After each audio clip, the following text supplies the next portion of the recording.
Listo Pago a Plazos, una solución de refinancia en alianza con Fenalco.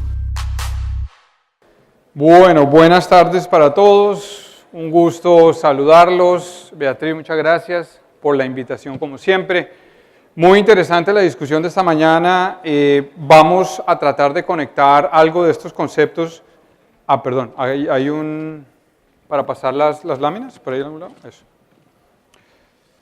Vamos a tratar de conectar estos conceptos que oímos hace unos minutos con la dinámica del crédito a través del comercio o la financiación en el punto de venta. Antes de seguir mirando hacia el futuro, como Ramón nos puso a mirar hacia el futuro, quiero mirar un poco hacia el pasado y les presento a este personaje, José del Carmen Valcárcel Don Chepe, comerciante 60s, 70s, emprendedor o negociante en esa época, se inventó todo tipo de negocios, unos les fue bien, otros les fue mal, termina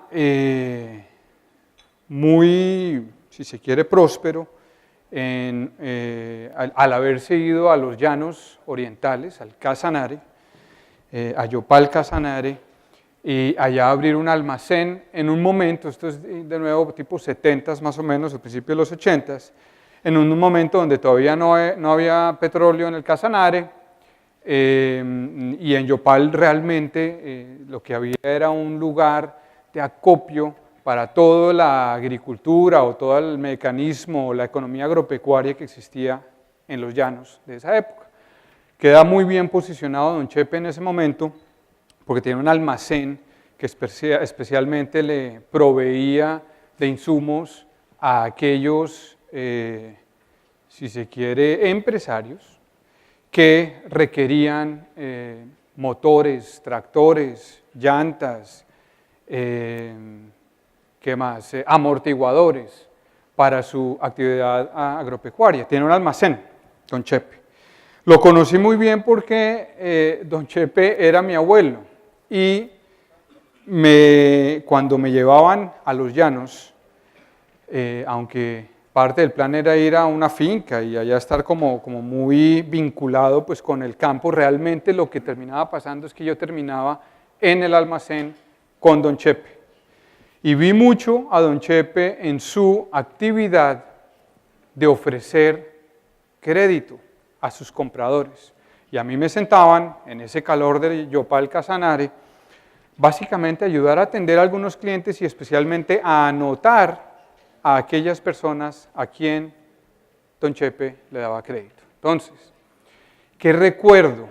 Y esto lo va a conectar un poco con hoy, cómo ha evolucionado el crédito, pero ¿qué recuerdo? Primero, Don Chepe entendía muy bien quién era ese individuo que le estaba pidiendo plazo. Sabía exactamente quién era y sabía especialmente qué hacía y cómo era su estructura de ingreso. Él como comerciante entendía muy bien la estructura de ingreso de su comprador. Segundo, entendía perfectamente el producto que le estaba vendiendo, cuánto duraba, qué vida tenía este producto, cómo era el ciclo de ingresos que este producto que estaba vendiendo le generaba al comprador. Tercero, y este es donde yo entro, yo anotaba el detalle del valor, cuándo iba a pagar y se le hacía cobranza, llamémoslo. ¿Por qué? Porque este individuo comprador tenía siempre que volver a este comercio para volver a comprar algo parecido después de que la vida de ese producto se había ya desgastado. Entonces era un ejercicio absolutamente personalizado y muy claramente, si se quiere, entendido el destino de ese plan de pagos que Don Chepe estaba otorgando. Pasa el tiempo, nuestro país evoluciona, el mundo evoluciona. Hay, por un lado, si se quiere, una serie de tendencias o macrotendencias de los 70s, por ahí a los 90s o a los 2000 más o menos, en donde por un lado cada vez más se formaliza el empleo y por otro lado los comercios ya cada vez menos son tiendas de un individuo con posición de, llamémoslo, de personalización, sino cada vez más son retailers, grandes cadenas que tienen mucha presencia geográfica y con una administración, si se quiere, mucho más centralizada. Entonces, ¿qué sucede con esas dos macrotendencias? Con la formalidad del empleo, se entiende por parte de las entidades financieras que hay mucha más recurrencia en el ingreso,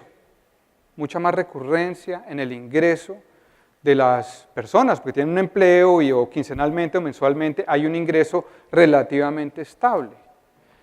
Y segundo, al tener mucha menos capacidad el retailer, el almacén, de entender personalmente a su comprador, pues genera un espacio muy grande para que los bancos participen en el ejercicio de ofrecer crédito en el punto de venta. Y aparece entonces la tarjeta de crédito. ¿Tin? ¿Para acá? Aparece entonces la tarjeta de crédito. Y de los 90 en adelante empieza a tener una evolución la tarjeta de crédito tremendamente interesante, al punto de que hoy tenemos en créditos de consumo en este país algo así como 125 billones de pesos en cartera, crédito de consumo, 9 millones de usuarios de tarjeta de crédito en este momento, clientes con tarjetas de crédito y algo así como 8 millones de créditos por instalamiento, proveídos por la banca formal vigilada. Interesantísimo. Entonces, todo este proceso de penetración de mecanismo para financiar punto de venta, compras en el punto de venta, especialmente apalancada en la tarjeta de crédito. Sin embargo, uno entiende hoy cómo es la dinámica de una persona que toma una decisión de tomar un crédito. Y viendo algunas estadísticas, el Banco Mundial, por ejemplo, saca unas encuestas, unos resultados de unas encuestas anuales en donde pregunta las personas de 15 años, no de 15 años, de mayores de 15 años, cómo toman una decisión con relación a quién le piden un crédito cuando requieren una financiación. Y en estas encuestas dice, mira, el 16% de las personas encuestadas mayores a 15 años piensan en un banco formal, vigilado, y el 24% piensan en otro tipo de entidades, familia, comercio, inclusive informales, 24%, 16 menos 24%. Eso es como 1.5 veces el número que pensaron en bancos. Si dijimos que la cartera de consumo en este país es de 125 billones de pesos, pues de pronto la cartera que no se está otorgando de manera formal a través de la banca, sino a través de otras estructuras, por cierto, legales, la mayoría, y otras no tan legales, pues tienen un espacio gigante para, si se quiere, proveer crédito. Entonces, puede ser más grande toda esa estructura distinta a la banca para ofrecer créditos a personas que así lo requieren. Entonces, la tarjeta de crédito, que ha sido muy exitosa, por cierto, el concepto de tarjeta de crédito ha sido tremendamente exitoso, inclusive los bancos han sido muy hábiles de unirse al comercio para inventarse mecanismos para generar inclusive más lealtad a esa tarjeta de crédito. Entonces pongo algunos ejemplos. Oíamos hace un momento con relación a Chile, Falabella, extraordinario, un retailer de altísimas capacidades, penetración en Chile y en otros lugares muy interesante, monta su banco Falabella, monta su CMR Falabella, su tarjeta de crédito, y realmente logra a través de ese vínculo con el comercio tener una estructura para financiar al cliente en el punto de venta formalmente anclado con el comercio. Acá en Colombia tenemos Tuya Éxito, por ejemplo, tremendamente coordinados, inclusive absolutamente unidos en el ejercicio de ofrecer tarjetas de crédito para el punto de venta y otros ejemplos no tan unidos, si se quiere, desde los societarios, sino alrededor de alianzas. Encontramos cosas como Colpatria haciendo mucha marca compartida, muy exitosamente, por ejemplo, con antes lo que era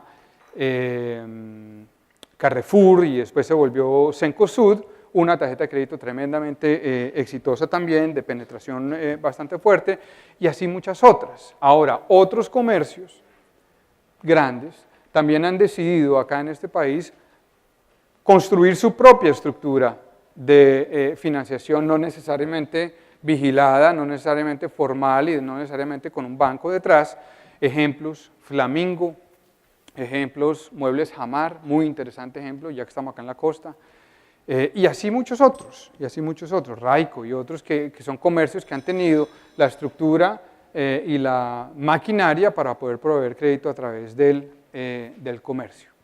Entonces tenemos hoy en día, como llamémoslo, 3 categorías de alternativas de crédito a través del comercio. Entonces, categoría número 1, aquellas que son estructuras unidas entre banca y comercio, bien unidas, otras alianzas entre banca y comercio, y otras simplemente comercio ofreciendo directamente planes de pago. Hace unos años, en conjunto con Fenalco, tomamos en Refinancia una decisión. Perdón, me devuelvo para atrás. ¿Alguien? Eso. Hace unos años tomamos una decisión en Refinancia en donde construimos una alianza con Fenalco. Fenalco es el gremio que agrupa al comercio a nivel nacional, a todo el comercio a nivel nacional, grande, mediano, pequeño, grandes tiendas o grandes retailers y pequeñas tiendas. Y a partir de este ejercicio construimos un producto que se llama Listo Pago a Plazos y estos últimos 4 años, que ha sido como una incubación de este producto, hemos podido entender cómo se comporta una persona que va a un comercio y compra a plazos. No necesariamente, si se quiere, vinculado a un banco o haciendo visible un banco adelante, sino haciendo hasta cierto punto al comercio la entidad que está ofreciendo ese plan de pago. Un plan de pago es un crédito. Entonces, logrando que el comercio sea quien ofrece ese plan de pago y detrás de bambalinas construirle toda una maquinaria para que ese comercio pueda colocar su plan de pagos y no estar expuesto y pueda lograr la venta y no estar expuesto entonces a el riesgo crediticio. Les voy a mostrar algunos resultados de estos pilotos que hemos estado haciendo en los últimos 4 años para que entendamos, la intención al final del día es para que entendamos qué diferencia hay entre la colocación de planes de pago en el comercio versus la tarjeta de crédito o los productos financieros que ofrece en general la banca. Pero antes, no perdamos de vista la importancia que tiene el crédito en el punto de venta para el comerciante. Brutalmente importante. Para un comerciante, parte de los análisis que hemos hecho en los últimos 4 años con toda esta incubación de este producto, ha sido que primero para un comerciante el ofrecer crédito le aumenta sus ventas por tienda por lo menos en un 15%, el tener una alternativa de crédito. Y lo que quiere un comerciante, obviamente, es aumentar sus ventas y tener liquidez. Entonces, la importancia que tiene el crédito para activar nuevos nichos o nuevos segmentos compradores es absolutamente fundamental para el comercio y el comercio lo entiende así. Entonces, ese es un primer punto. Segundo, resaltar que aunque las tarjetas de crédito existen y hay un gran uso de tarjetas de crédito en el punto de venta, hay una serie de tickets que no son atendidos por las tarjetas de crédito. De 1 millón para abajo tarjeta de crédito todo el mundo, pero de 1 millón para arriba o de 3 millones promedio compra, hasta por ahí 10 millones de pesos, ese producto, el cliente final, nosotros los consumidores, preferimos no usar la tarjeta de crédito. Nos llena el cupo, por un lado, y segundo, de pronto ni tenemos ese cupo. Entonces, esa alternativa intermedia de ticket mediano es una talanquera que tiene el comercio hoy en día que no está siendo resuelto de manera adecuada. Entonces, les comparto algunas observaciones. Primero, acá tenemos tres sectores, no importa el número, el nombre de los sectores, pero tenemos tres sectores que tienen un comportamiento muy distinto. Las cosechas de crédito y planes de pago que se colocan en cada uno de estos tres sectores son muy distintas entre sí. Por ejemplo, la primera, sector A, dice, este es un crédito o un plan de pagos que se coloca a 8 meses, mientras que el B es un crédito o un plan de pagos que se coloca a 18 meses, hecho a la medida para ese producto. Ese producto se consume en 8 meses y viene y lo repite su compra, le repite su compra a aquel comprador en el mismo comercio cada 8 meses. Ese producto del sector A diferencia de los otros, es especialmente enfocado en independientes, personas que no pueden probar con un desprendible de nómina su ingreso, sino que tienen otra manera de probar su ingreso. 80% son independientes. Mientras que en los otros que estamos viendo acá, por ejemplo el C, el 45% son independientes. Y en el sector A, el uso del producto al final del día es de capital de trabajo, es parte de su cadena de producción o parte del servicio que provee esa persona que está haciendo la compra en ese comercio, mientras que en otro, por ejemplo el sector B, no es un producto de capital de trabajo, por consiguiente su comportamiento es distinto. La curva lo que está buscando decir es, muchachos, en este tipo de plan de pagos, para este tipo de producto, en este tipo de sector, por parte de este tipo de comprador, la curva de recuperación de ese crédito es distinta. La pérdida esperada neta al final del periodo es distinta. En el primero, independientes, a quienes muchas veces el sector financiero no le tiene una solución bien montada, pérdida esperada 3.9%. Y los que están en bancos acá, normalmente una pérdida esperada es superior al 4.5%. Entonces, siendo independientes, plazos cortos y para capital de trabajo, interesante, muy buena calidad de crédito. Y así cada uno de estos en los distintos sectores. El fondo del comentario es que por sector, por producto, hay un comportamiento diferenciado. En la siguiente lámina, no quiero entrar en todo el detalle, pero en la siguiente lámina lo que busca hacer es, venga, comparemos la recuperación de esta cartera. Una vez vencida, por sector, la recuperación es bastante distinta.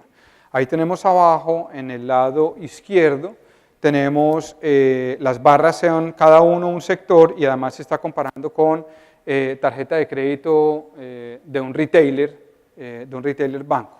Esto que estamos comparando ahí. Y el fondo del tema, no importa el detalle, es cómo oscila la recuperación por bucket en cada una de estas barras.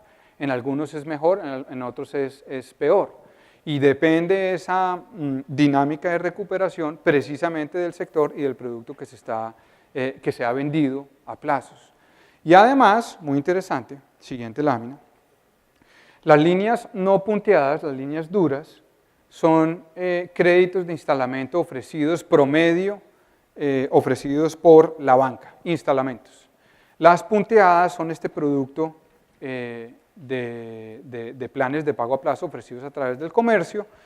¿Y cuál es la conclusión? El nivel de mora 30 más por periodo es inferior en los productos de planes de pago a plazo en comparación con aquellos instalamentos que ofrece la banca. Muy interesante porque al final nos hace pensar que acá puede haber una teoría valiosa para ofrecerle al comercio estructuras y mecanismos de planes de pago a plazo. Algunos comercios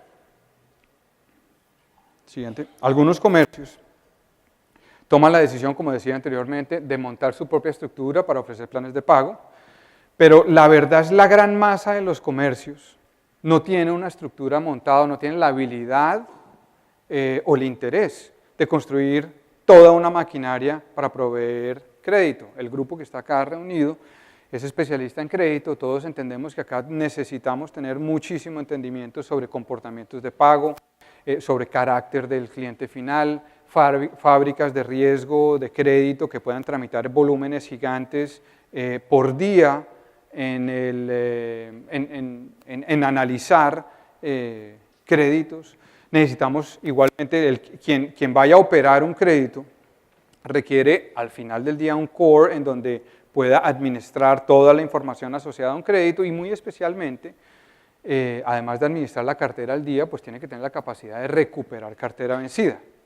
Entonces todos los comercios no pueden hacer esto, algunos sí, los muy grandes lo pueden hacer, pero no todos los comercios lo pueden hacer. Entonces parte del concepto es cómo ayuda uno al comercio a que construya esta estructura, por un lado, y estas capacidades, pero muy especialmente el proveer crédito también requiere de grandes capitales, requiere de grandes fondeos para poder proveer volúmenes grandes de cartera. Entonces acá de pronto piensa uno hablando de alianzas y toda esta dinámica que se está generando alrededor del fintech, que es cómo se une uno los puntos entre el comercio y sus planes de pago y los bancos y la capacidad de los bancos de fondear a tasas, fondear inclusive costo de fondos a tasas bajas en comparación con estructuraciones, digamos, de financiación mucho más sofisticadas que terminan siendo muy costosas. Entonces el tema es, por un lado, cómo se le ofrecen las capacidades al comercio para poder proveer crédito y segundo, cómo fondea uno esos volúmenes de crédito. Y la teoría de toda la historia es que esto no lo puede hacer solamente un comercio que no tenga suficiente masa, sino la teoría podría ser, habrá que ver, es que de manera, si se quiere, estructurada se le ofrezca un volumen grande de comercios esta alternativa para que hacia adelante los comercios le ofrezcan planes de pago a sus clientes.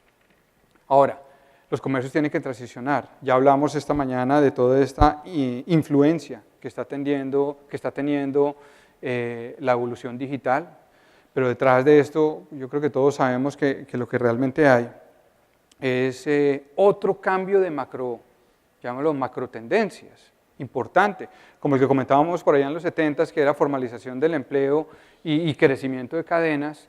Acá las macro tendencias que estamos observando tienen que ver, por un lado, por ejemplo, la gente cómo se emplea hoy, mucho más freelance, mucho más economía tipo Uber, en donde acá no es que alguien va y se emplea de manera permanente, sino son independientes, muchísimo. Los jóvenes, estamos viendo muchísimo más volumen de jóvenes empleándose de manera independiente o inventándose su propia estructura de ingresos, primer punto. Segundo, macro tendencia relevante, la institucionalidad es menos respetada. Lo grande, la gran institución, la gran compañía es no solamente menos respetada, sino hay hasta cierto punto resentimiento inclusive con los bancos hoy en día. Entonces, el ofrecer a partir de las marcas tradicionales producto se vuelve cada vez más complejo. Esa marca es mucho más afectada cuando hay un error, el cliente final es mucho menos tolerante frente a cualquier error y de una ataca la marca y muy rápidamente ese ataque a esa marca se puede volver viral. Entonces el cliente final está cambiando de manera importante. Y la tesis también puede ser que es que a través del comercio y sus marcas se pueden colocar estos planes de pago sin tener que usar hacia adelante en la fachada el nombre de un banco. Y además de todo esto, creo yo, toda esta tecnología que se ha venido habilitando, creo que en el fondo lo que permite es mucha más personalización. Es un poco volvamos a lo básico de por qué era tan importante conocer muy bien a aquella persona que está haciendo una compra en el punto de venta si es que le voy a ofrecer crédito, porque es esa personalización la que permite atender de una manera adecuada la necesidad que tiene no solamente ese cliente final, sino ese comerciante de vender más. Entonces, la conclusión, como lo vemos nosotros, a partir de la experiencia que hemos tenido en los últimos 4 años, es que va a haber un gran salto alrededor de la oferta de producto financiero a través de canales alternativos. Y un canal alternativo, sin duda, va a ser el comercio. Finalmente, no solamente el comercio en un punto de venta físico, sino el comercio en un punto de venta seguramente virtual. Eso es, muchas gracias.